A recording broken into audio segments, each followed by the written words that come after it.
Bienvenue pour son 11e change philosophique dans la White Room avec une magnifique question de Céline, des questions comme je les aime, belles et profondes. Les dieux sont-ils tout-puissants ou bons à rien? Alors, comment te dire? D'abord, il y a les dieux et il y a Dieu. Alors, les dieux, c'est les dieux des Grecs, des Égyptiens, des Romains, des Nordiques, c'est polythéistes, des Indiens, des Hindous en ce moment. Et donc là, ils ne sont pas tout-puissants, puisqu'ils se querellent tout le temps. S'ils étaient tout-puissants, il y en aurait un qui ferait... Et puis bah, du coup, on arriverait au monothéisme, quoi. Et donc en fait, ils se querellent, ils sont imparfaits, ils sont à l'image des hommes.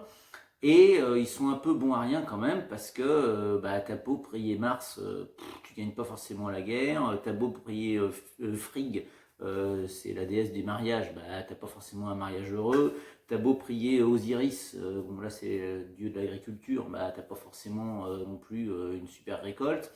Statistiquement, il y a à peu près autant de chances qu'avec, disons, l'astrologie. Donc ils sont bons à rien. Mais ils sont pas tout puissants.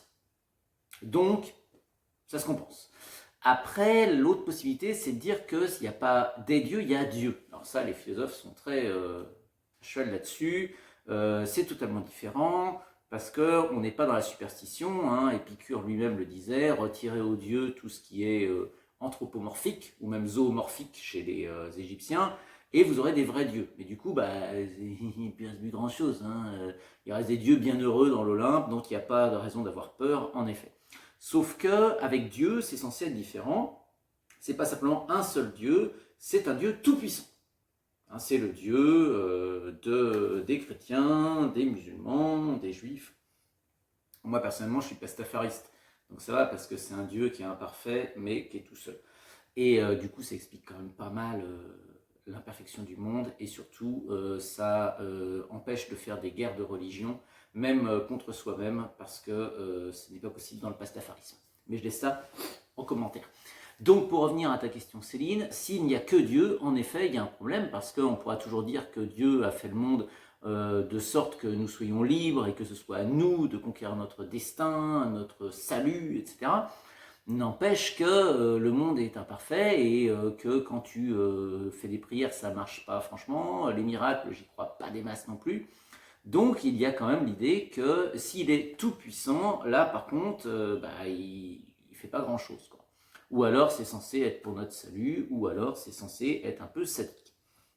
Alors, ce qui peut sauver la chose, je dirais, c'est que je pense que les Grecs n'étaient pas si bourrins que les Romains, et que leur façon de faire de la religion était très mélangée à tout le reste, et tout le reste c'est l'esthétisme.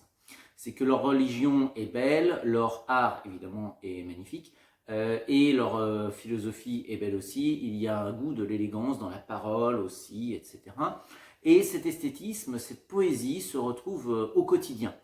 Donc c'est une façon de faire en sorte que les dieux qui se sont enfuis, comme dit Heidegger, restent quand même un peu parmi nous. Ce serait d'habiller poétiquement le monde grâce aux dieux. Du coup, ils ne seraient sans doute pas tout puissants, mais ils auraient quand même une puissance qui est la puissance de la poésie, qui est la puissance de l'évocation, la puissance évocatrice de la beauté, et ils ne seraient pas non plus bons à rien, puisqu'ils seraient bons à faire en sorte que le monde soit concrètement au quotidien plus poétique.